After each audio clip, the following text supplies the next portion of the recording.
Certes, il y a des dieux qui prennent à cœur les choses d'ici-bas. Grâce à eux, il ne dépend absolument que de l'homme de ne pas tomber dans les véritables maux. Et si en dehors de ces maux véritables, il se rencontre encore quelque mal, la providence divine a également voulu que nous puissions toujours nous en garantir d'une façon absolue. Or, comment ce qui ne rend pas l'homme plus mauvais pourrait-il rendre la vie de l'homme plus mauvaise? Ce n'est pas parce que la raison universelle ignorait ce désordre apparent, ou parce que tout en le connaissant elle serait impuissante à le prévenir ou à le corriger, qu'elle l'a laissé subsister. Non, il n'est pas à supposer que ce soit par impuissance ou par inhabileté qu'elle ait commis cette grave erreur de répartir indistinctement aux bons et aux méchants parmi les hommes les biens et les maux. Le vrai, c'est que si la vie et la mort, la gloire et l'obscurité, la peine et le plaisir, la richesse et la pauvreté sont distribuées indifféremment aux bons et aux méchants parmi nous, c'est que toutes ces choses ne sont ni belles ni laides, et par conséquent, elles ne sont plus ni un bien ni un mal. Le temps que dure la vie de l'homme n'est qu'un point. Son être est dans un perpétuel écoulement. Ses sensations ne sont que ténèbres. Son corps, composé de tant d'éléments, est la proie facile de la corruption. Son âme est un ouragan. Son destin est une énigme obscure. Sa gloire, un non-sens. En un mot, tout ce qui regarde le corps est un fleuve qui s'écoule. Tout ce qui regarde l'âme n'est que songe et vanité. La vie est un combat et le voyage d'un étranger. Et la seule renommée qui nous attende après nous, c'est l'oubli. Qui peut donc nous diriger au milieu de tant d'écueils? Il n'y a qu'un seul guide, un seul, c'est la philosophie. Et la philosophie, c'est de faire en sorte que le génie qui est en nous reste pur de toute tâche et de tout dommage, plus fort que les plaisirs ou les souffrances, n'agissant en quoi que ce soit ni à la légère, ni avec fausseté ou dissimulation, sans aucun besoin de savoir ce qu'un autre fait ou ne fait pas, acceptant les événements de tout ordre et le sort qui lui échoit, comme une émanation de la source d'où il vient lui-même, et par-dessus tout, attendant d'une humeur douce et sereine, la mort, qu'il prend pour la simple dissolution des éléments dont tout être est composé.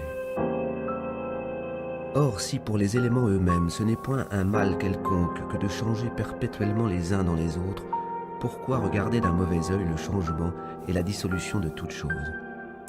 Ce changement est conforme aux lois de la nature, et dans ce que fait la nature, il n'y a jamais rien de mal. Livre 3.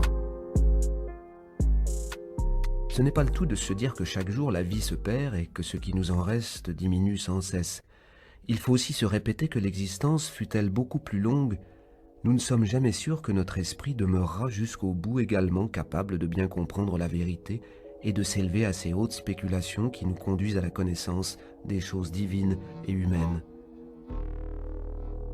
Ne se peut-il pas en effet qu'on tombe en un commencement de démence, sans que pour cela la respiration, la nutrition, l'imagination, les désirs et toutes les autres facultés de même ordre viennent à défaillir en nous?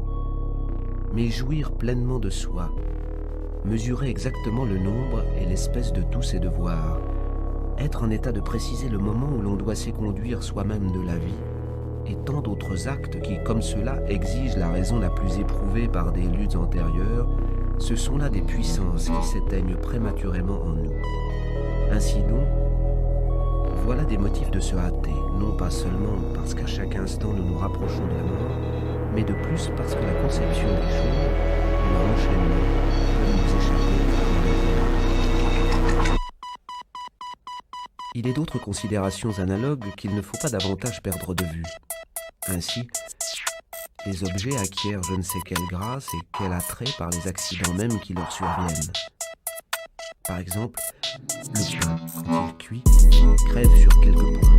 Il se trouve cependant que les trous qui se forment et qui sont réellement des fautes dans l'art et le dessin de la géologie présentent une certaine convenance et stimulent en nous l'appétit des aliments.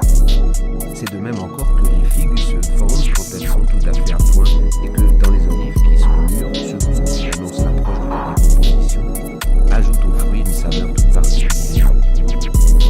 De même encore, les épis penchant vers les cieux, les fiers sourcils du lion, l'écume ruisselant de la gueule